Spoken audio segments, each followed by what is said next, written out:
Hello, welcome to the Spiritual Regression Show with Rena on moretalk.tv. I am Rena and I'm the Director of Divine Aspect, a therapy practice based in Dorset, UK, focusing on life coaching, regression therapy, life between life therapy, and hypnotherapy. I'm also a trainer for the Past Life Regression Academy in the UK and also in the US. The last show, we focused on what spiritual emergency is and how we can recognize it when a loved one or ourselves are going through this condition. In this show, we are joined again by Katherine Lucas and Janet Treloar to talk about how we can move through spiritual emergency. Katherine is the author of Incase of Spiritual Emergency, Moving Successfully Through Your Awakening, and is the founder of the Spiritual Crisis Network, a UK charity. She is also a mindfulness trainer and has been training groups since 2007. Her latest book is Coping with Mental Health Crisis, 7 Steps to Healing, and it's out in September 2015. Janet is a trainer and supervisor for the Past Life Regression Academy. As a teenager, she experienced her own spiritual emergency. And now, a qualified spiritual healer, spirit release practitioner, regression therapist, and hypnotherapist, Janet has developed techniques and protocols for assisting clients experiencing spiritual emergency, drawn from her own personal and professional experiences. Janet and Katherine, welcome to the show. Thank you. Janet, you are a practicing regression therapist who also works with clients who are going through spiritual emergency. Could you please give us a client's story that takes us through the process from identifying that this person had spiritual emergency all the way through to moving them through it? Certainly. It's becoming more apparent that we're seeing this more and more. And the theme that seems to be common across people that are coming through where it's identified it's an emergency is the experiences they're having have become so much more intense.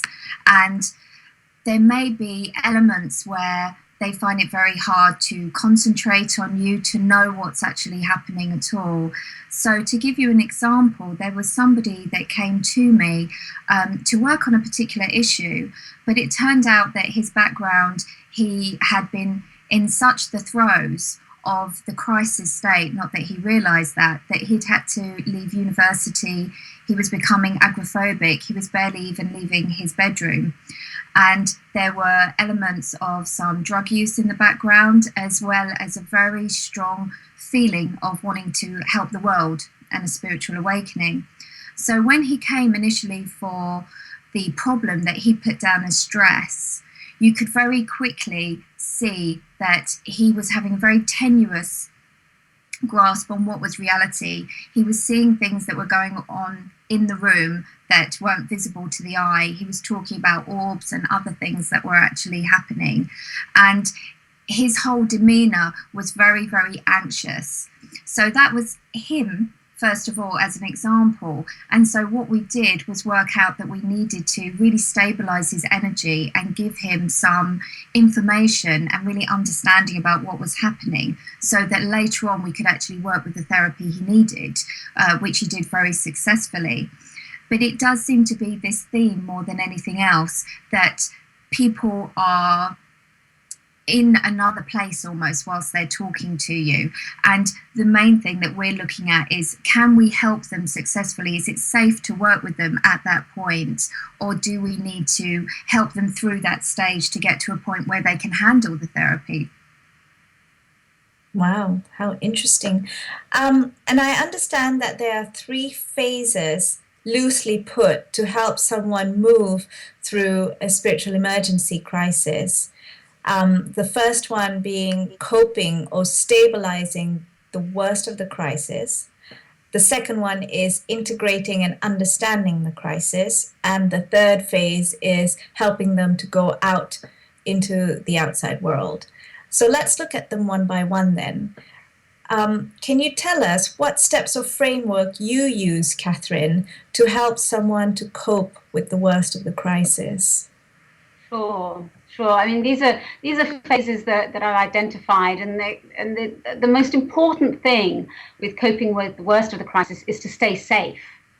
And so, we're looking. Support is absolutely vital, and it really depends whether the person is in hospital or not, because if they're in hospital, then they're in a kind of held, safe environment. But there are certainly suggestions that I make, for somebody who's in hospital.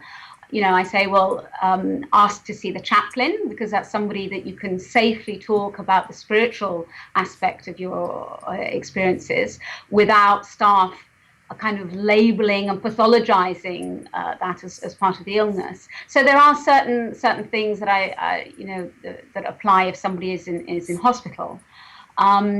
Whereas otherwise, what we're looking at is, so often grounding is absolutely essential. Just to kind of ground this vast amount of energy that's pouring through the person, and finding ways of doing that. And it depends whether the person has already got some awareness and understanding of what we mean by grounding, because an awful lot of people don't actually know what we mean when we talk about grounding. So those are the sorts of things that we look at. You also speak about looking after the body in your book when someone is going through the worst of the crisis. Can you elaborate a bit on that? Yeah, well, one of the things that happens, because things can get so out of control and the person isn't able to kind of look after themselves or cope at an everyday level, one of the first things that happens is that meals and food kind of get really neglected. So that's absolutely essential, is just to get some regular meals, and that's where family and friends and supporters are so important. That if we're not able to kind of think about that or do shopping, then we need somebody who can do it for us. So that's at the most basic level of looking after the body. And then sleep, very often people don't sleep for days or weeks on end. So that's also something that needs looking at. Do they need, is there some kind of herbal remedy that can help them? Very often herbal remedies are not strong enough for somebody who's in spiritual emergency. So then they may need to look more at kind of prescribed medication. But the sleep thing is huge, because it's used with torture victims. Sleep deprivation, it can really break the ego down very, very quickly if you're having that level of sleep deprivation. So these are the sorts of things that we look at and that we think about in terms of looking after the body. Right. Okay. So after the validation and getting support and grounding, you talk about mindfulness as well, don't you? Yeah, mindfulness. You see, again, here it depends very much on whether the individual already has some mindfulness background or practice or not. When I ended up in crisis in 2003 in Egypt, I had already been practicing meditation. I already had a mindfulness practice, and that supported me enormously, because I was able to kind of watch what the mind was doing. One of the most difficult things is the level of fear, the terror that we experience when we're in crisis. So the mindfulness can help you to see where the mind is catastrophizing. Often people fear that they're going to die or they're going to go mad, these sorts of things. So that's certainly, the mindfulness can help you to see how the mind is created through the catastrophizing thoughts, how it's contributing to the fear. So as we watch it and step back and become this kind of what we call the witness or the observer, then we can just get a tiny little bit of space around what's happening. Sometimes that's all we need, is just enough space to be able to just step back just enough to take some of the heat, some of the intensity out of it. So that's one way in which mindfulness can help, is coping with the fear. But mindfulness can help with lots of different aspects as well. Like, for example, the grounding.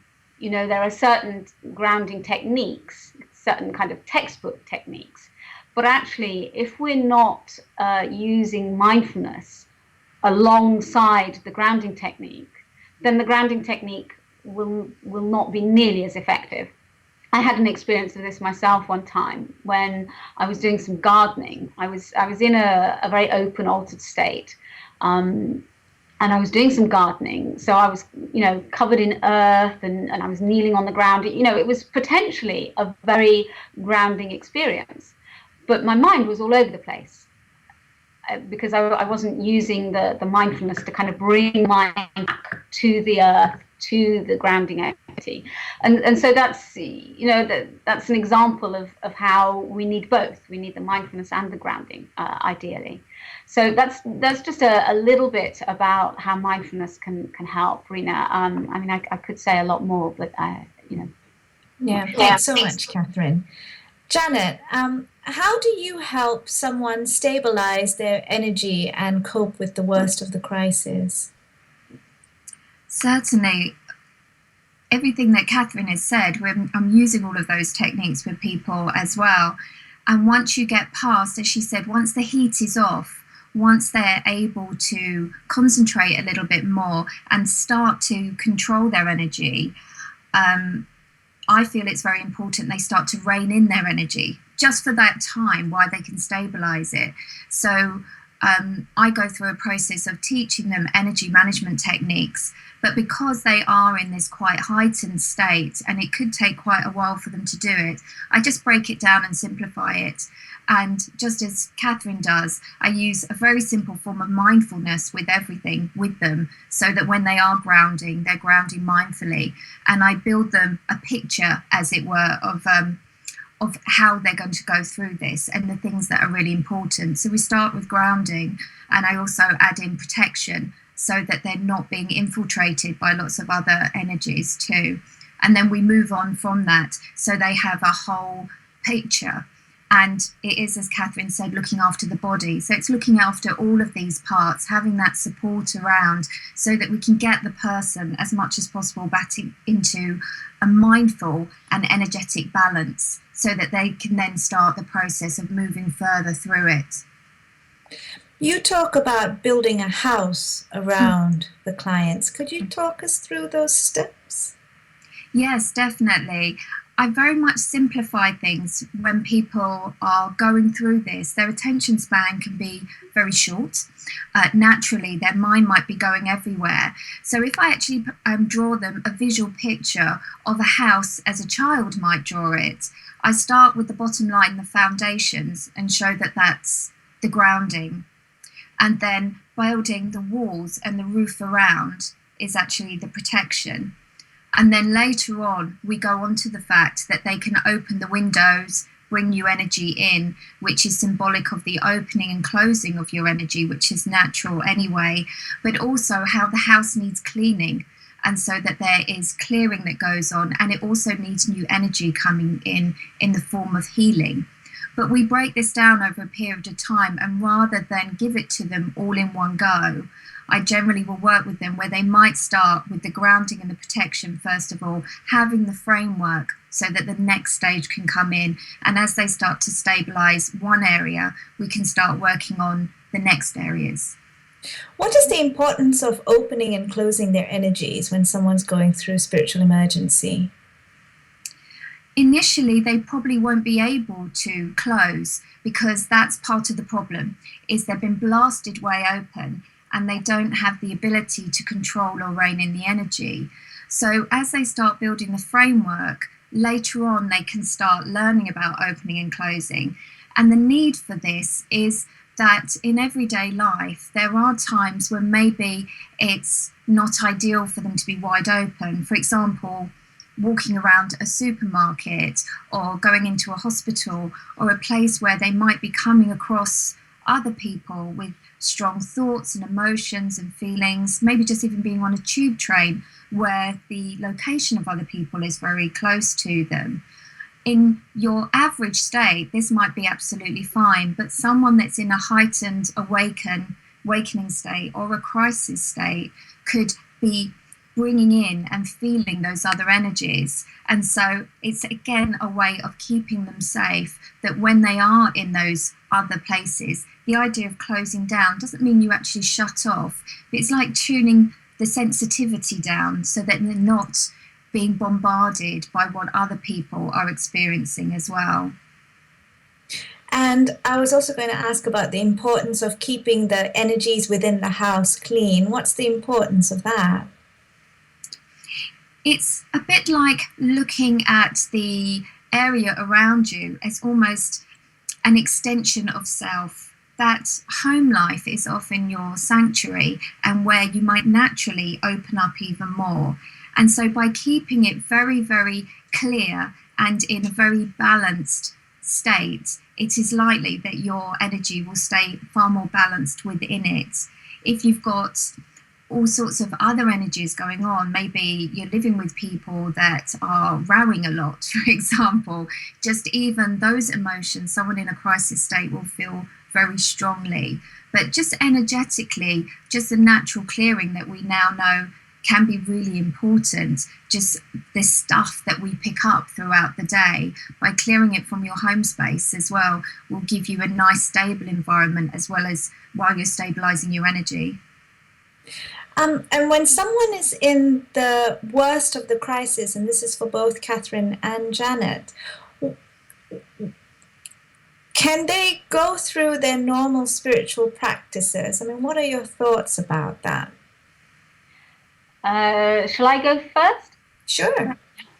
Well, certainly, this is where the mindfulness and meditation gets tricky, because if somebody hasn't previously learned mindfulness, then when they're in crisis is not a good time to be learning it, because the way that you learn mindfulness, usually is kind of through a meditation practice, and it's really, we need to be putting our spiritual practices on hold when we're in crisis, because they just open us up even more.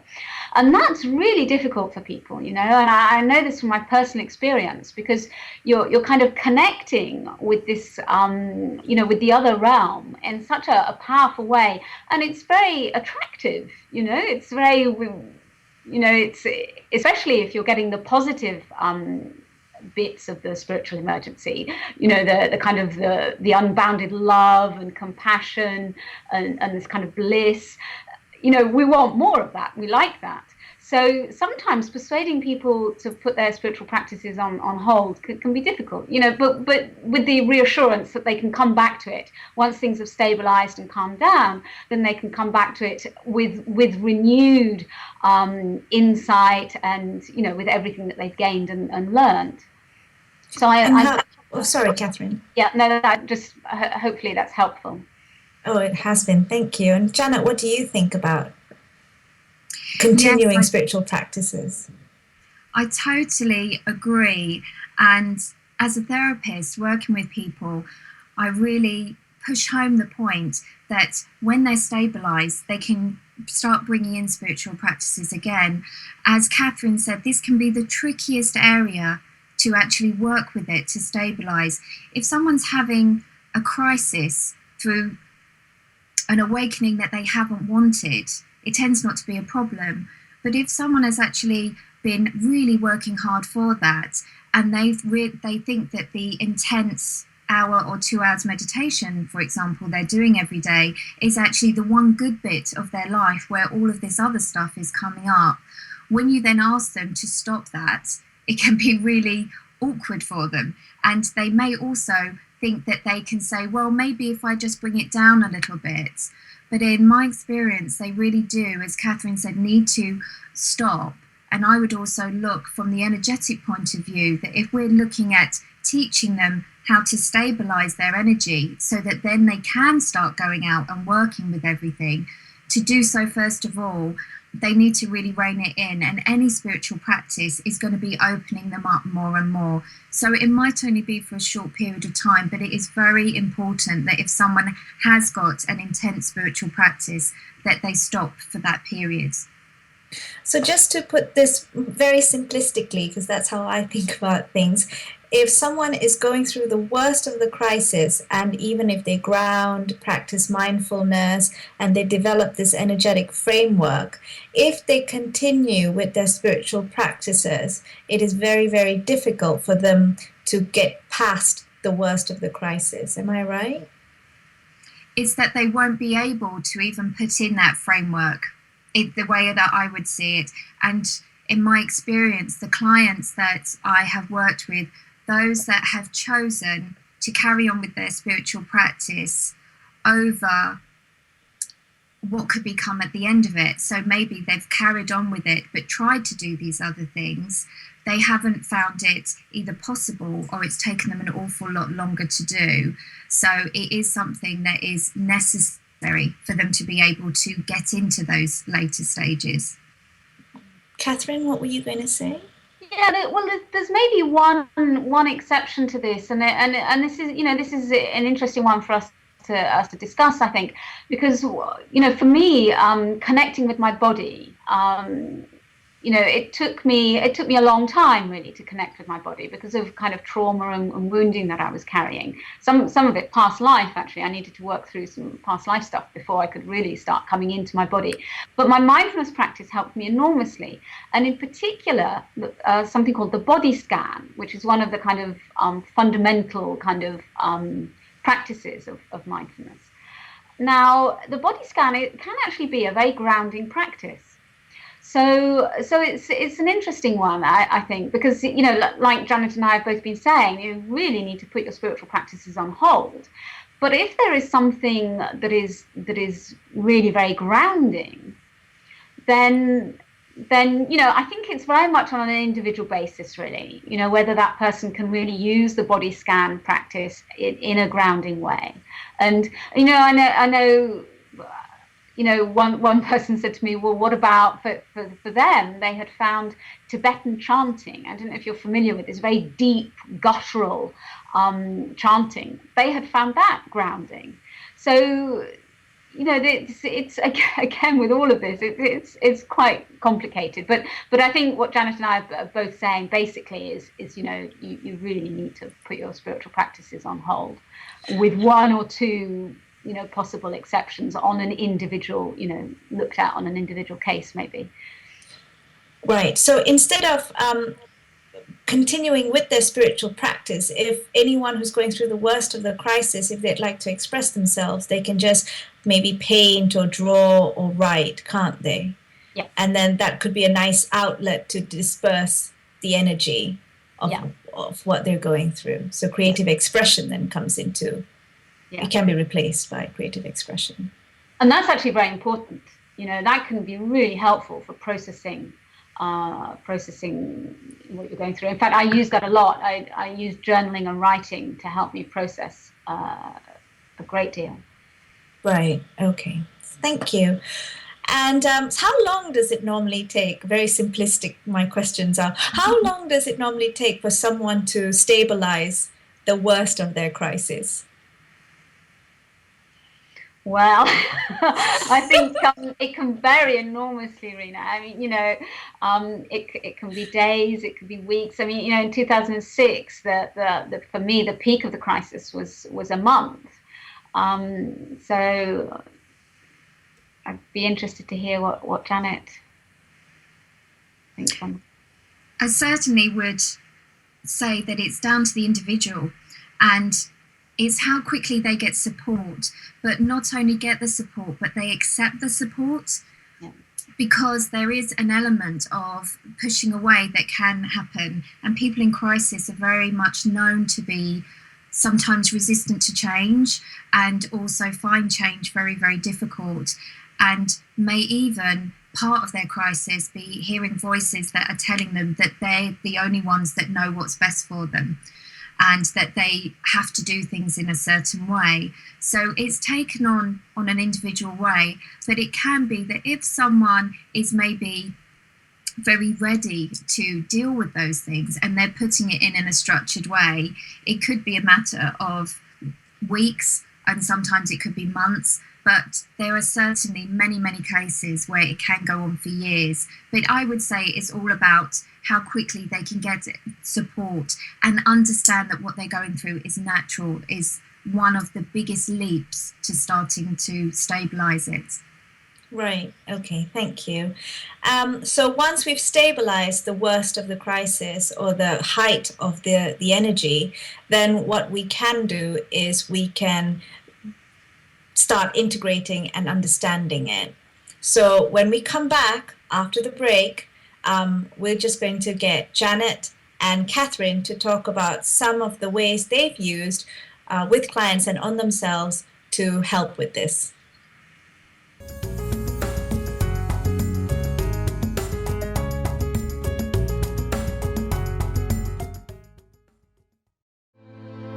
Healing the Eternal Soul is a book sprinkled with case examples that makes it an invaluable resource for those who assist others in achieving contact with their eternal part. It lends hope to those whose lives are stuck or riddled with painful residuals from past lives. More so, it's an incredibly interesting read.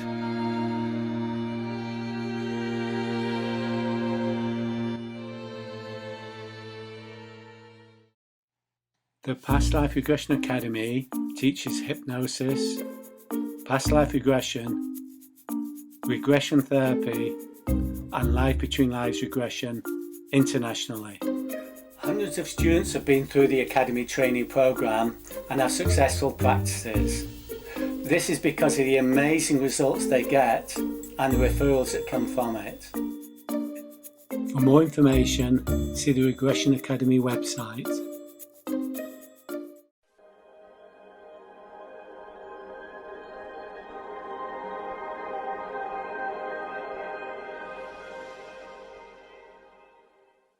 Welcome back. We've got Katherine and Janet, and we're talking about how we can move successfully through spiritual emergency. So Katherine and Janet, we've spoken about coping with the worst of the crisis, and now we're going to talk about different steps and ways we can integrate and understand the crisis within the person. So Janet, I know you use regression therapy to do this. Can you just explain to us how? Yes, definitely. When someone is going through the crisis, as we've mentioned before, they may be getting spontaneous recall of past life dramas, situations, but also their own wounds from things that have happened in their current life. They may have recurrent thoughts about a situation that may have happened when they were younger, a bad breakup, even abuse, whatever it might be. So when we're stabilizing, we don't necessarily in regression get into that. We just make a note that these things have been happening.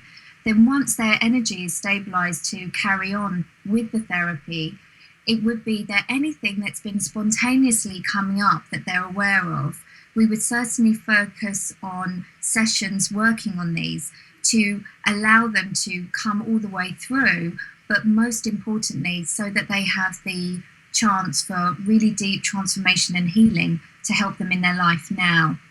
And it could be through that we're looking at other things that may be happening for them, other issues in their life that they want to work with. But the most important thing really with any crisis state where they're aware of this that's coming up is this element of healing, this element of moving through. It needs a full expression to be able to be released, but also be integrated into the body. So for myself, I use regression therapy for that, as it's such a good tool to be able to go to lots of different things. It's just with the stabilized state, there's a few extra little protocols that we use just to make it really safe for them and energetically, because it is a bit like when someone has an operation and the surgeon knows that the operation needs to happen. But if, for example, that person isn't stable, they have to stabilize them. Or if they're sick with a virus, they may wait for that to pass before they can then work on them. I would look at it the same way. When we're dealing with the crisis, we know these situations have to be dealt with. And regression is just one of the ways of doing it. But that's the way that we make sure that all of these elements have been dealt with and looked at and effectively transformed so that they can move on and progress with their awakening, which is what a crisis returns to. Right. Thanks, Janet. Katherine, maybe you can give your input on how you help someone with the understanding and the integration of the crisis. Yes, kind of making sense of it all. And, one of the things that we haven't touched on very much yet is all the kind of archetypal and mythological themes and symbolic material that can come up. And if that's the particular angle that we want to take, if that's one way, that we want to work with this, then the hero's journey can be very helpful. The hero's journey, this is the mythologist Joseph Campbell kind of really brought this to our awareness. And when there was a particular time in my journey that I was over the worst of the crisis, and things were kind of going along okay, but then I kind of realized, I was on retreat, and I suddenly realized that actually I was feeling quite sort of stuck, and also my physical health wasn't good. So I realized that something wasn't quite right, and I realized that I hadn't integrated what I'd been through. I hadn't really made sense of it. I hadn't understood it and integrated it. And so at the point when I decided to work with the hero's journey, I took a sabbatical, and I spent 3 months reading and writing about the hero's journey.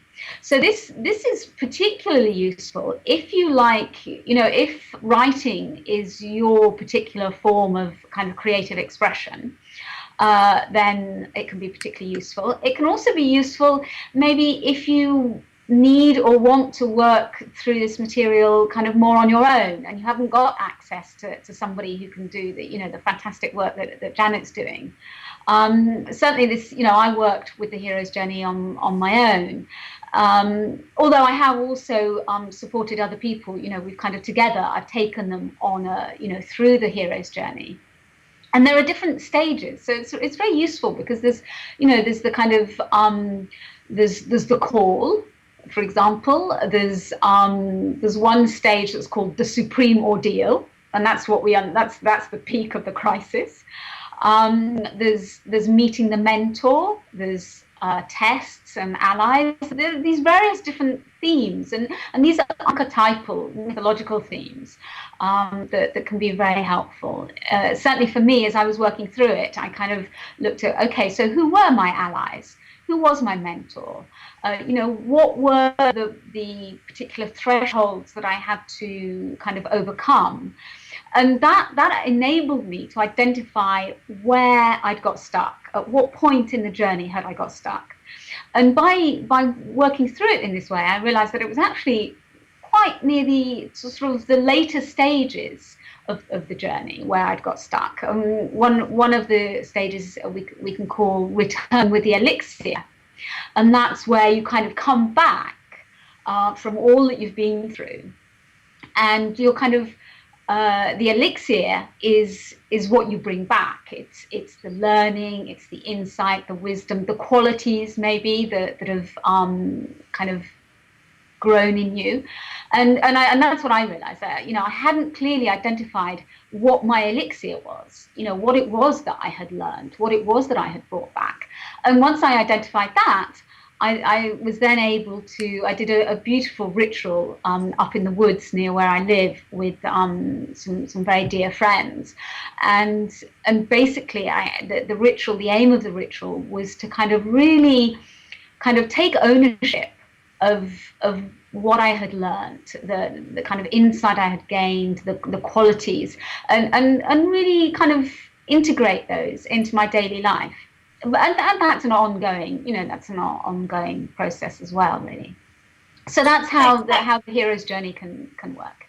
Thanks so much, Katherine. That's so insightful. And I know Stanislav Grof has a different way of working with it, doesn't he? He's got something called Holotropic Breathwork. And I was wondering, Janet, if you could just very briefly tell us a little bit about that.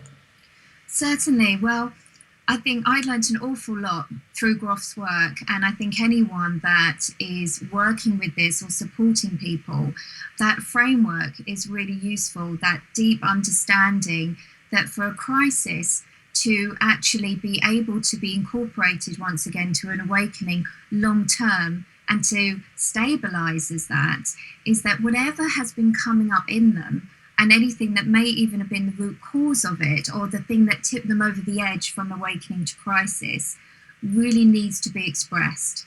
And Katherine and I have both been speaking about the different ways that we work with it. Groff stated a form called Holotropic Breathwork. And the idea behind it is that you'd have workshops with lots of helpers and facilitators who are trained to support and look after people.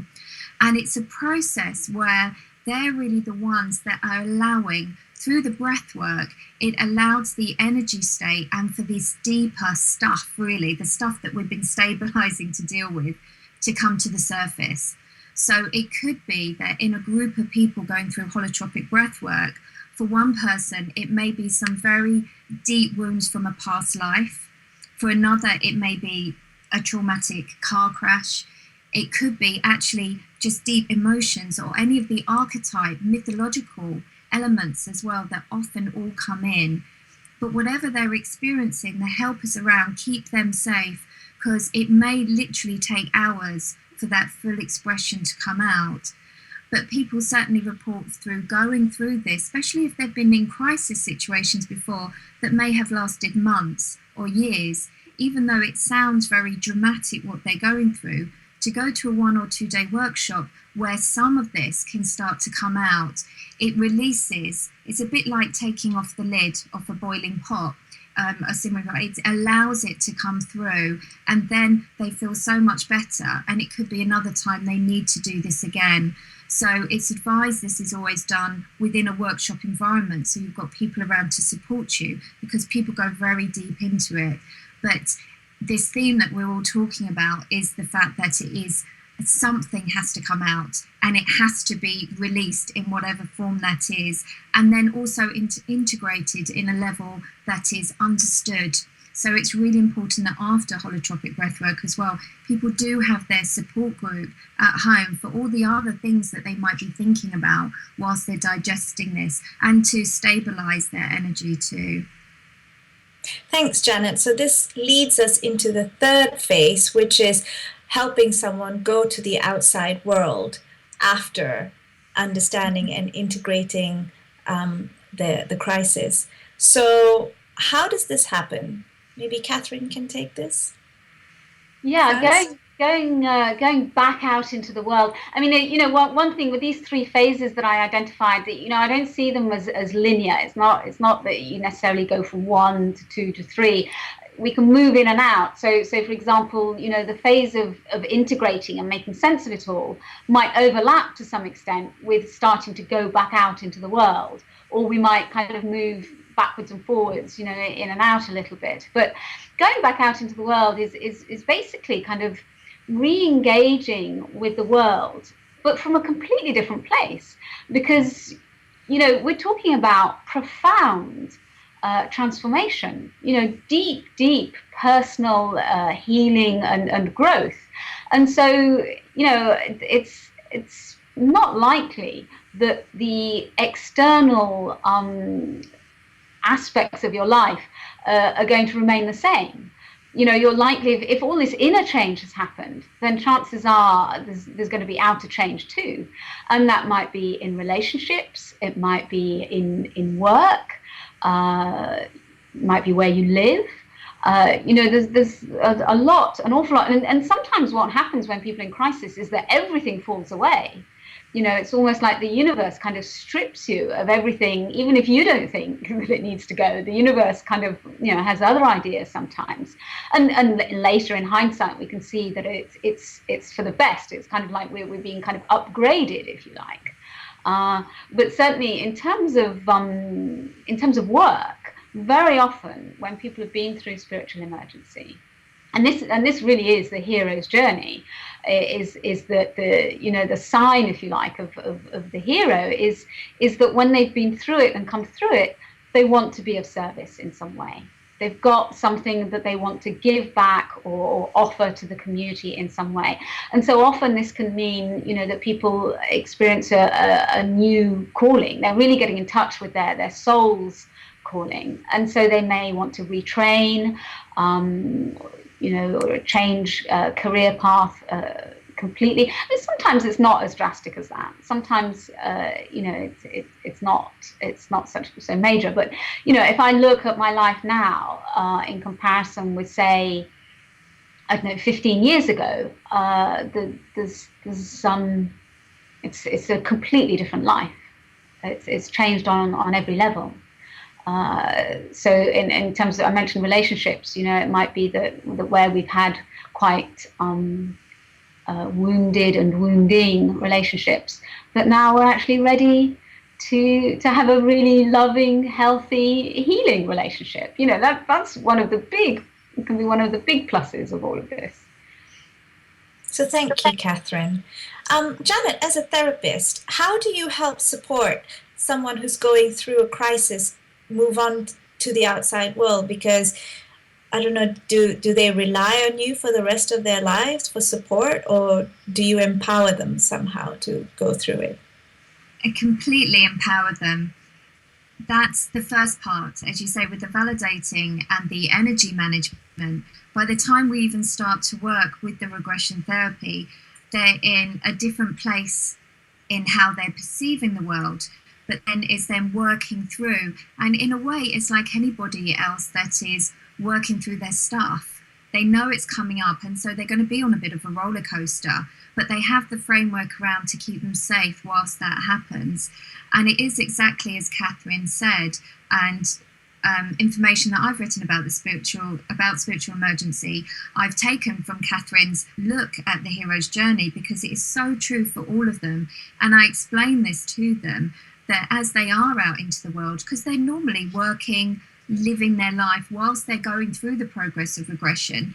At the moment, we don't have the luxury of being separate in a retreat whilst they do this. So they're integrating that already into their life, but allowing them the support part, I think we can bring as therapists, is for them to know that it's okay, that their life can also change if they want it to. So if there's something that they've been feeling hasn't fit with their life during all this time from before the crisis and afterwards, they may have a very strong desire to get everything in their life far more in balance and in keeping with what's right for them, so that they may know that changes. People often report that there are some friends, loved ones even, that they don't see so much anymore. But normally what happens is that leaves a space for new people to come in, that you could see it, that they're a bit more on their wavelength. But it isn't to be deemed that this is like a hierarchical, or that these people are better. It's just that they've got such a deeper understanding about themselves, and that because they've been able to work through much of this stuff, and as Katherine said, about having different, healthier relationships, what they start to attract into their life and want in their life is things that are going to support and allow them to grow through the awakening, rather than things that are going to hold them back. So it's a big shift in perspective that I tend to see a lot in the clients, and a lot brighter. And just as that person that I mentioned, the guy that came to see me who had become almost agoraphobic and had dropped out of university and was so overwhelmed how desperately he wanted to help the world that he'd almost come to a full stop because he saw the world as such a bad place. Once we'd worked through everything, I had a lovely email from him when he went on a trip very safely, thankfully, to India, went around India and was working for lots of not-for-profit organisations and got such a passion for it. He came back and he got into university, studying anthropology and other things, and had these wonderful ideas for himself and for the world as a whole and what he was going to do. But it was coming from a very positive place as well, of action and real terms, rather than being overwhelmed by what he felt before he couldn't do. Thanks, Janet. So, Katherine and Janet, what support is available out there for people who either are going through spiritual emergency or have gone through spiritual emergency and just need a little bit of, backup and support? Katherine. Well, there's loads of support. It just depends what the individual, what they particularly need at the time. because although we've talked a lot about kind of common themes within spiritual crisis, everybody's experience is unique and individual. So where one person might need, say, some help with, say, shiatsu for kind of rebalancing their energies that way, somebody else might need, well, we've talked about things like past life, that sort of support, or so it depends partly on what's coming up for them. What is it that they're particularly struggling with? What we have got in the UK, which is I set this up over 10 years ago now, the Spiritual Crisis Network, which is a registered charity. And that's very much peer support, that people can get information and support by email. So they can email the Spiritual Crisis Network. So that's one way. There's also, unfortunately, the Spiritual Crisis Network isn't able to offer telephone support. That's something that I do on a one-to-one basis. But there's also, for example, the Canadian Spiritual Emergence Service. They have a helpline. These are things that people can find online, by Googling the Canadian Spiritual Emergence Service. So there's that sort of support. And then, mostly when I'm speaking with people on the phone, I concentrate very much on what they can access locally to work near where they live, because people need support kind of face-to-face, one-to-one very often. So we look at what they need, and then we also look at what is available to them locally, and that's how I kind of help point people in the right direction. But very often just having a chat with me or the equivalent of me is enough for them to kind of know that this happens, it's okay, lots of people have been through it and come through it. It's that normalizing and kind of validating that we've been talking so much about. So yeah, that's a little bit about the support. But support, family and friends are very important, but it's important that they're not fearful, because if family and friends are fearful, then we need to look for our support beyond them, really. Right. Thanks, Katherine. And Janet, maybe what kind of support you can recommend for people out there, but can we also focus on the support for families and friends? As Katherine has mentioned, it is very important to have, the person support system to be quite strong and knowledgeable in this as well. It's as Katherine says, really, it can be very, very varied, the types of support that can come. So it's important the support is coming from someone that also has time to support them. If it's in a localized sort of quite crisis period, that if you're going to bring in friends and so forth to support, that they actually are able to commit their time to the most basic needs that might be getting in shopping, having a cup of tea with them, to actually spend a bit of time, especially if someone lives on their own and needs a bit of interaction. But I would very much say anyone should read Katherine's book. I know we've said it before, Incase of Spiritual Emergency, because this will give them such an understanding that then the family members can educate the friends and others around. But as long as they've got an open mind, they don't need to fully understand it or even be able to analyse exactly what's going on for them to be a really helpful support for the person to know that they can just talk about their experiences, talk about what's going on without judgment or without being told that that is not happening for them. So it could be anyone, but it could also be that there is something that they're more drawn to, that they are more willing to accept initially help from. For me, it came from a medium. And even though they didn't have all the answers, they knew enough about this sort of thing happening to be able to start me on the journey. And that's what a lot of the support is about. It's about holding and almost cradling that person, just keeping them safe so that they can then find the support method that's right for them. But especially the Spiritual Crisis Network and of course Katherine's book, I think is a really, really good place to start. Thank you, Janet. So how can people get in touch with you, Katherine? And also, if you can give the email address to the Spiritual Crisis Network, that would be great. Sure. So the Spiritual Crisis Network is, the email address is info@spiritualcrisisnetwork.uk. Okay, and my website is katherineglucas.com. I think, well, one thing I would say about my book is that if somebody is in crisis, then they're probably not going to be in a fit state to be reading very much. But at that point, maybe it can be a resource for family and friends. Thank you, Katherine. And Janet, how can people get in touch with you? Well, my website is www.planet-therapies.com, and my email is janet@planet-therapies.com. And although I can't give support to a huge amount of people, if someone is looking to work with things or wants to have just a bit of information about it, I'm always happy to be able to do that. And you also conduct workshops on spiritual emergency, don't you? Just to give a very basic introductory overview of what it is. I do. They are generally aimed at therapists because we are looking at building framework to work with them. But I think anybody that works in either a therapeutic or an energy, yoga, whatever it might be, would be able to use those tools and understand it.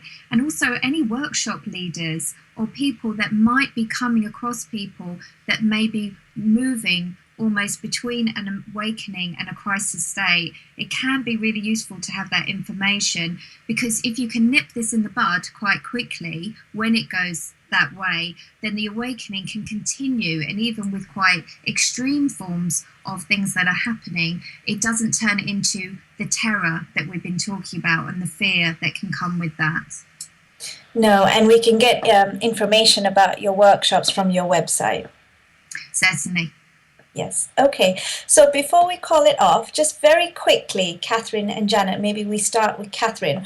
What is the one thing that our viewers can take away after watching this show if they realize that they or their loved ones are going through spiritual emergency? I would say support, reaching out for support. Okay, thank you. And Janet, what about you? Certainly the support. And whether it's themselves or for another, to be gentle, not so judgmental, and kind with themselves, because that will be a really good start point for them to start it coming off from the really deep crisis state. Thank you. Thank you so much, Katherine and Janet, for being part of this show. Thank you. Thank you for inviting us. Thank you, Rena. And thank you, Janet. Mm-hmm. That's all the time we have for this show. Thank you, Janet and Katherine, for being part of the show. And thank you, everyone, for watching. For more information on Katherine Lucas, please visit katherineglucas.com. For more information on Janet Treloar, please visit planettherapies.com. And for more information on the Past Life Regression Academy, please visit regressionacademy.com. And for more information about me, please visit divineaspect.com. Join us next time, and thanks for watching.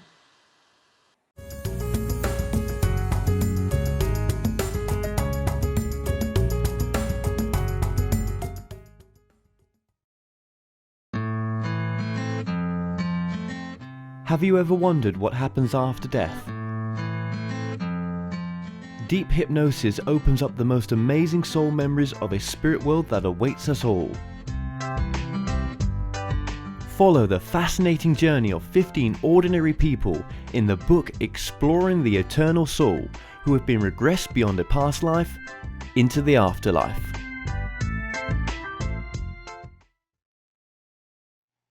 The Past Life Regression Academy teaches hypnosis, past life regression, regression therapy, and life between lives regression internationally.